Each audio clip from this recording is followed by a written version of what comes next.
This is one of the smartest questions you could ask about perfectionism because it is very sneaky. One, it's sneaky because, like I said earlier, we often aspire to it. It's praised. You know, it looks good. It looks just like a person doing good in the world and excelling at what they do. And it also looks like the opposite. It looks like being lazy or numbing out or always waiting. This is Quick Wins for ADHD Moms. Hey, I'm Jessica Lynn Lewis, voiceover artist, photographer, ADHD mom with ADHD kids. You know how the story goes. I'm curious about how to design a life that works with your brain now that we're figuring out it works a little different. On this show, we talk to a wide range of guests about ADHD, overwhelm, stress, and anxiety, and how all of it plays out in real life. I believe our mind, body, and spirit are all connected, and we're just here to figure out how all of these pieces fit. And design is something that actually works. Today's guest is Monica Packer. She's a recovering perfectionist who uncovered the truest model to lasting growth. It's progress made practical. As a writer, podcaster, and coach, she guides women to find sustainable growth by adopting progress over perfection. Monica's popular podcast is a top-rated show with millions of downloads. Go check it out. It's called About Progress. You can find more about Monica at aboutprogress.com. Now, here's our interview. Here's Monica. Monica, we're so excited to have you on the show again this week. Thank you for joining us. Well, I'm pleased to be back. I loved your conversation last week. We talked about perfectionism and the all or nothing thinking. And this week, we're going to kind of dive into that, but just take it a little bit further. But before we do that, can you jump in and tell us your quick win for this week? This one is going to be more behavior related. Our last interview was more about the internal workings of perfectionism and noticing it, awareness, changing those thoughts. And today we want to get more practical and talk about the behaviors. With that, what I want to talk about is habits. So the quick win is a lot of times we're thinking, oh, what's a habit I want? And we go right to like this ideal habit that we should have in our lives, like a morning routine or maybe a journaling practice at night or meditation. Instead, the quick one I want for women to do is to think about the time of day that you would like more support for yourself. Oh, that's a good one. Yeah. Morning, afternoon, night. And then just one more step with this quick win. Instead of automatically deciding the habit first, I want you to think of how do you want to feel during this time of day? And that feeling will then help you brainstorm a list of habits that could help you create that feeling. So again, the quick win, think of the time of day where you need more support and then name the feeling that you would love to have during that time of day that will help you brainstorm possible habits. That is really good because we always think habits, I need to start with a new habit.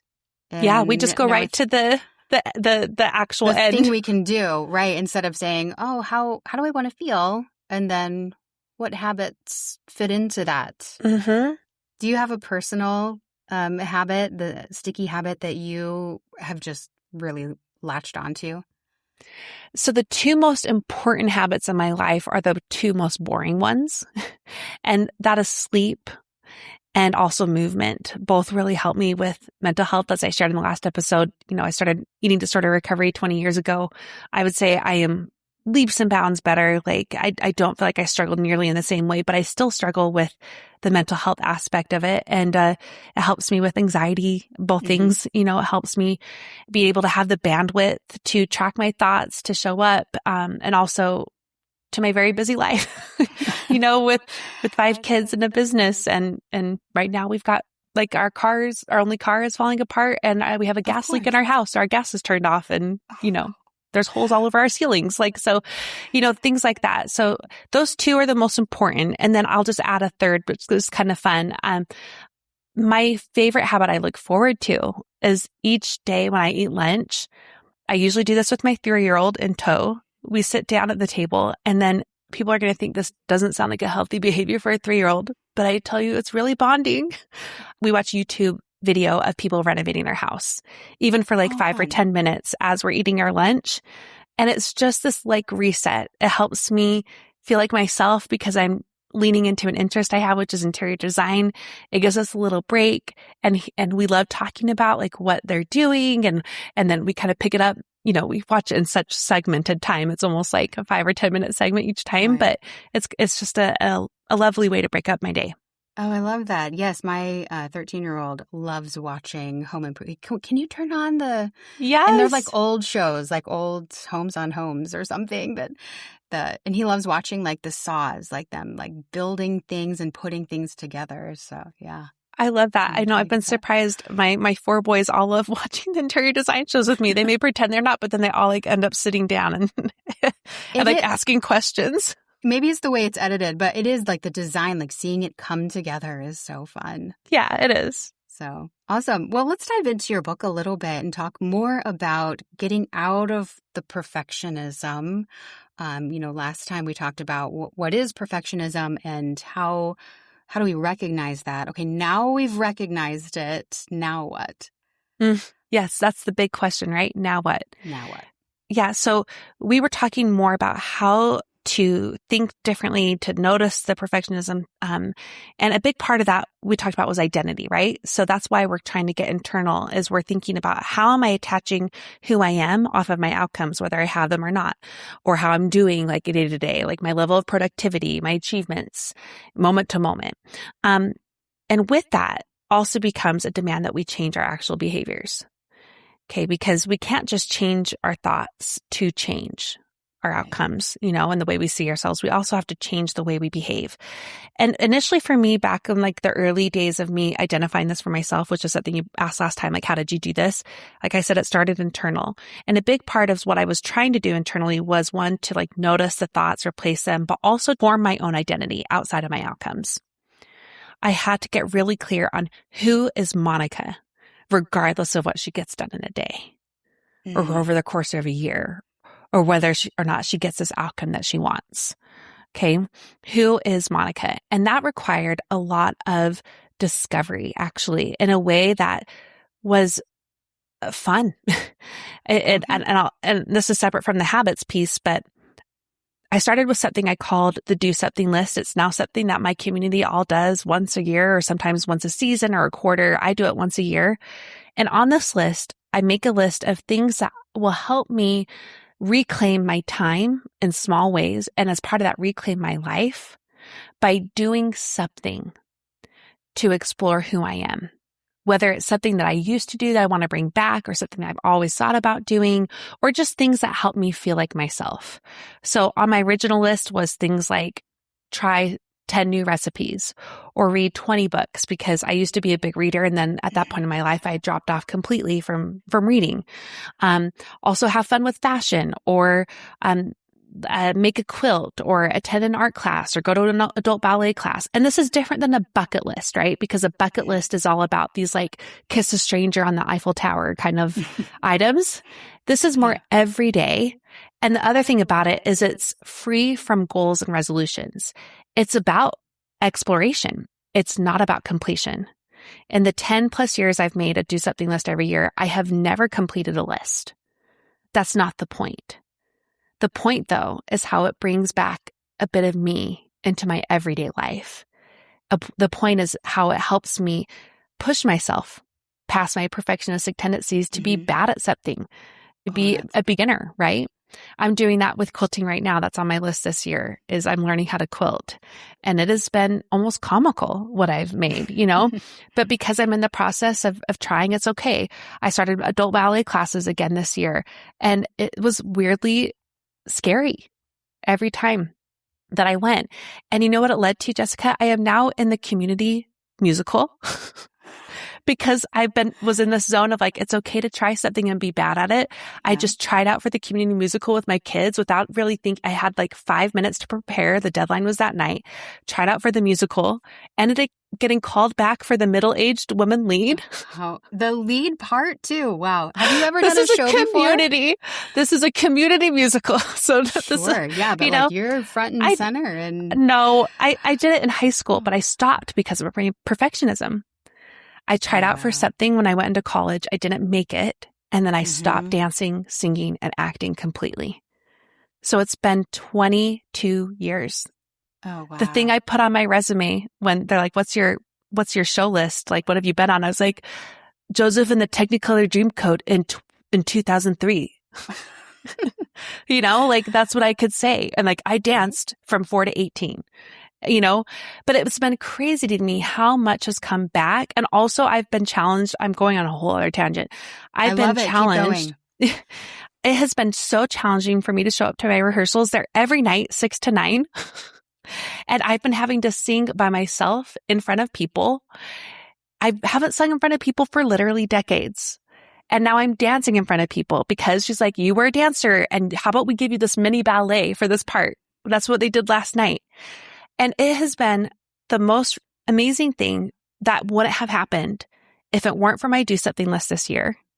And where I am right now in my life as a podcaster wouldn't have happened because way back 10 years ago, my whole list was just about exploring myself. And because I was already in the process of being like, just try. You don't have to be good. I started podcasting. That wasn't even on my list. So there's ways for us on the outside to have kind of, if we're talking about behaviors, the kind of fun way is to explore. Who am I? If the outcomes didn't matter, what would I do? What would I try? I'm not doing the adult ballet classes right now, even though I thought I would love them because I actually found I pretty much hated them. I didn't enjoy them anymore. But then it led to me being in community theater, which wasn't on my list. And now I'm like, oh, I love this, even though it's challenging and scary. And pretty soon I'm going to have to sing in front of like a whole audience and be like, don't look at me, but also you can look at me because I have to. Right? So, we can start there. Start with the kind of fun way of figuring out who am I anymore? What am I interested in? What am I drawn to? What makes me feel like me in a way that's absent of my responsibilities?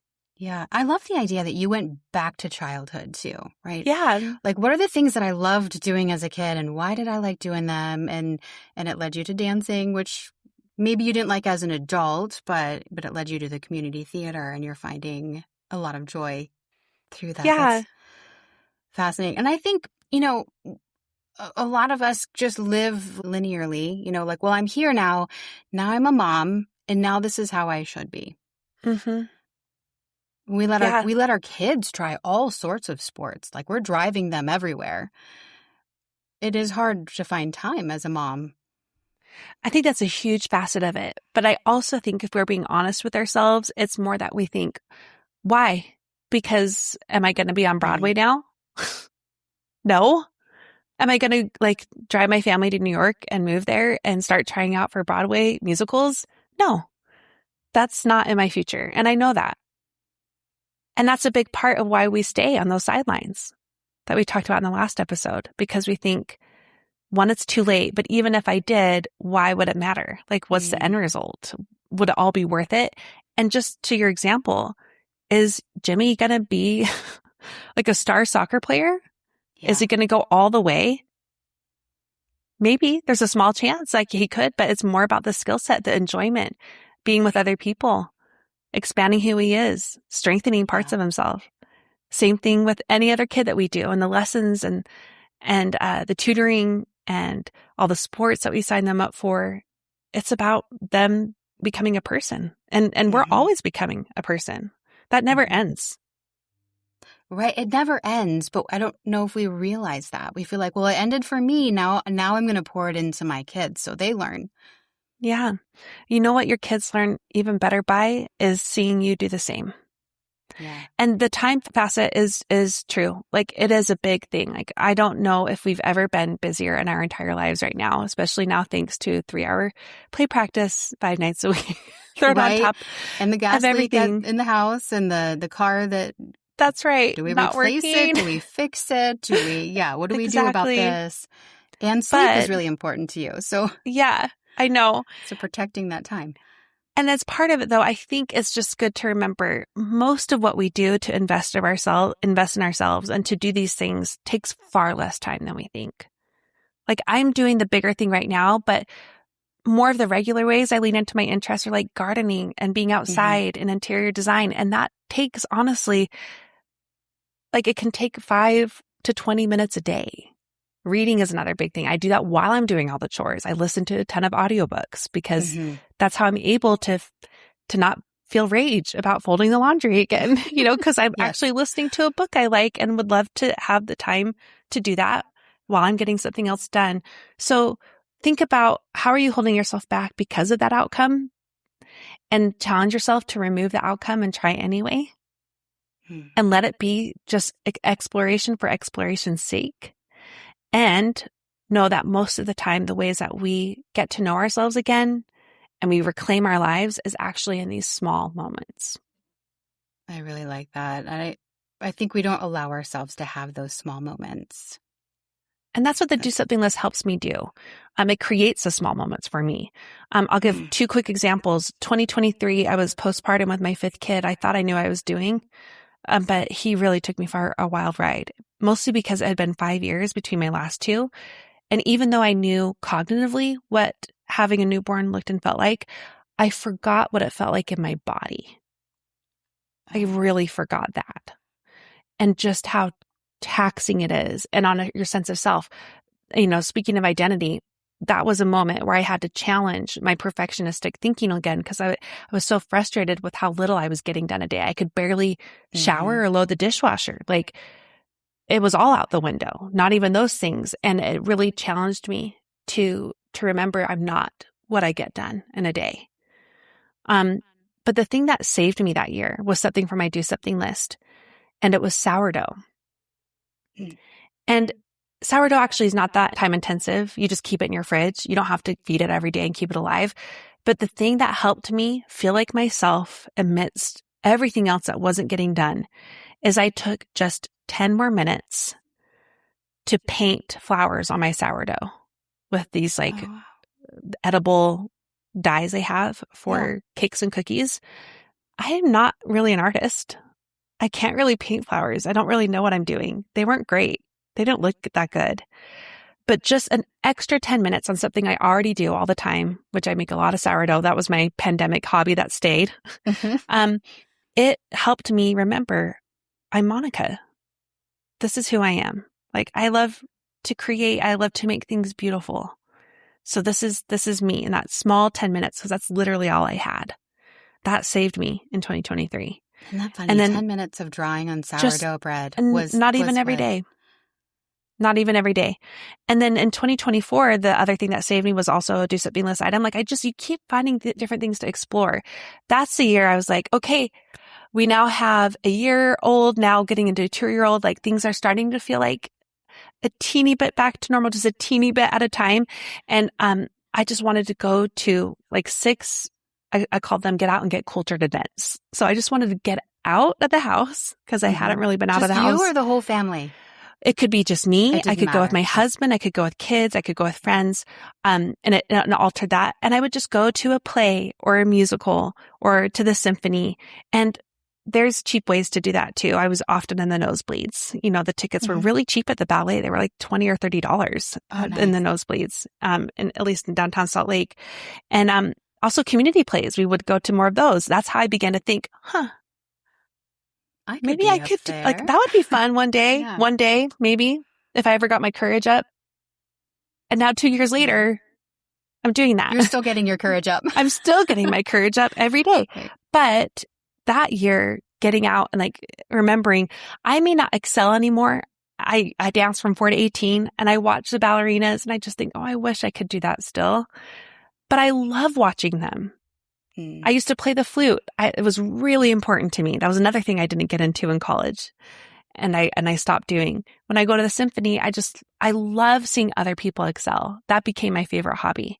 Okay. But that saved me that year too. It just reminded me of these parts of myself and what I love about those things, even if I can't do them at the level I used to or at the level these people can. So, just try. You're going to be surprised. Yeah. So getting out of that perfectionism and finding really those are the behaviors that you started doing that after you got curious, then you started trying things out. And then I just want to point back at your book too, because you do have that coming out soon. So what was the inspiration behind actually getting this book out? Yes, I know I took you on a wild ride about the do something list and great. that kind of exploration. But if we're going to think even more practically, once you know better who you are in your thoughts and these exploratory ways we can, reconnect and reclaim our time and our lives, then there's the practical side.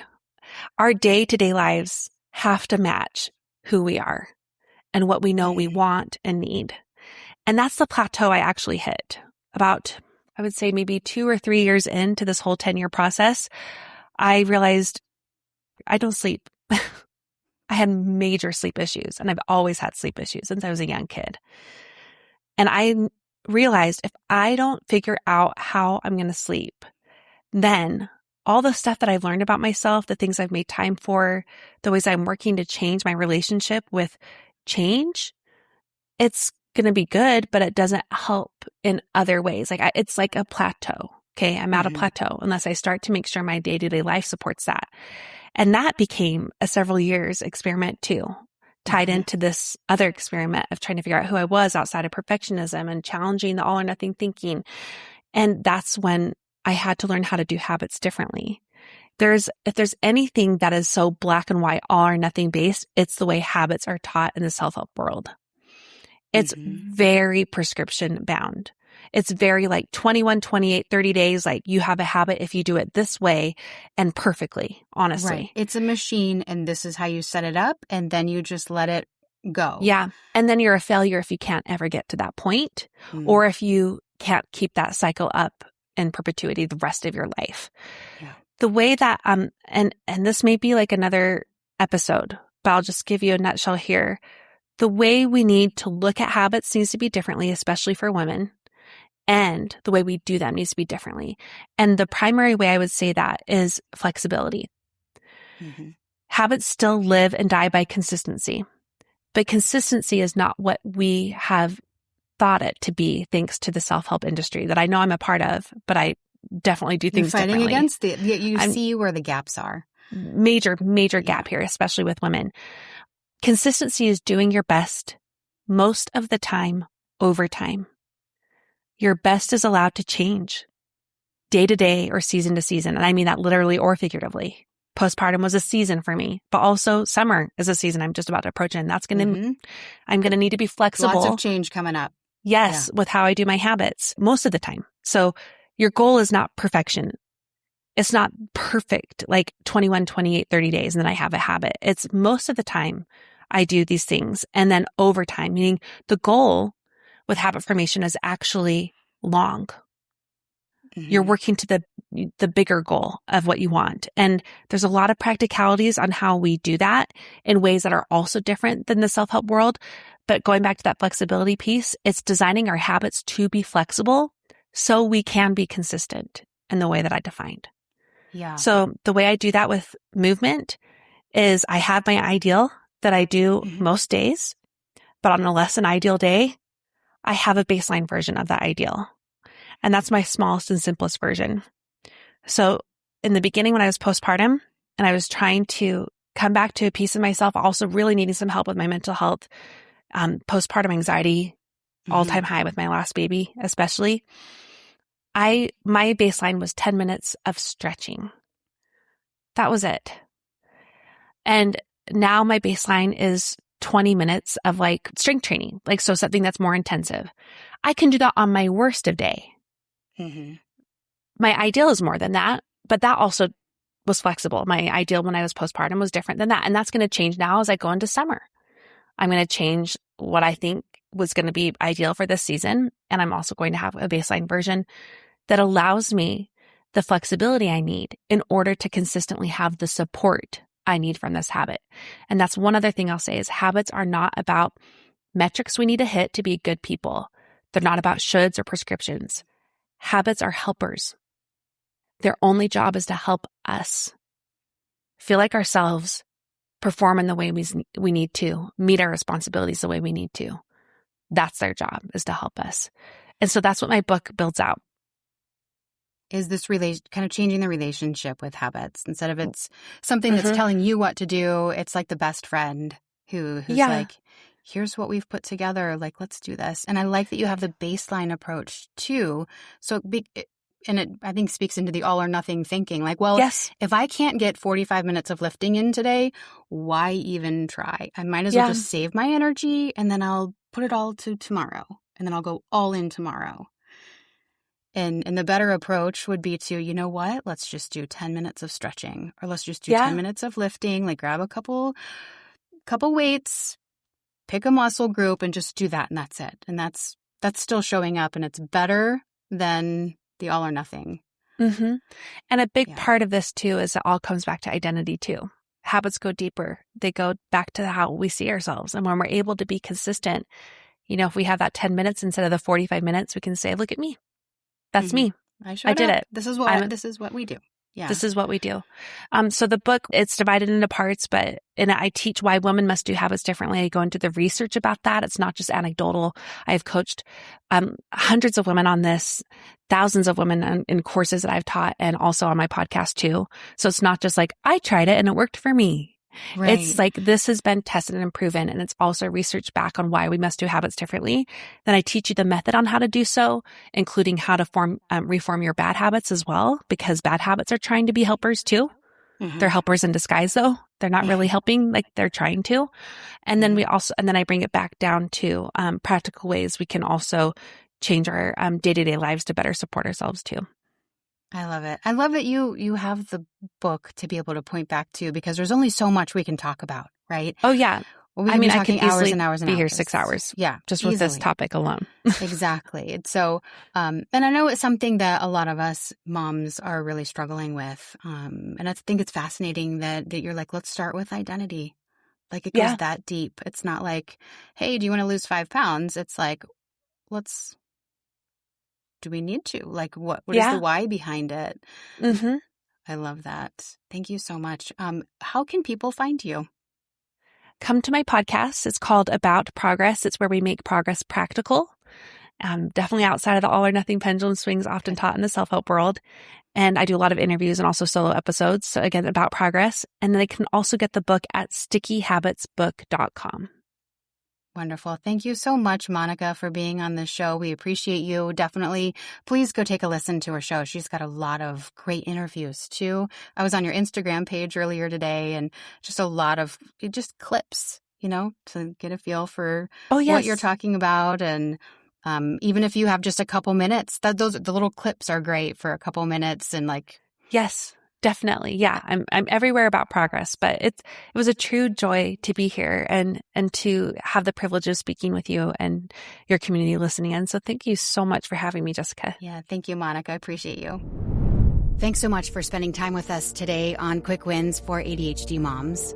Take one thing from this episode, one small quick win, and design something that maybe works for you this week. That's the idea behind this whole show, is embracing small shifts built for the way your brain is actually working. You can also check out our dopamine hit list for a list of healthy dopamine hits for your ADHD brain. Just simple things you maybe didn't even know were a dopamine hit. You can get it for free right now at theadhdmom.com/dopamine. That's theadhdmom.com/dopamine. Have a beautiful week, and I'll see you next time. Keep designing.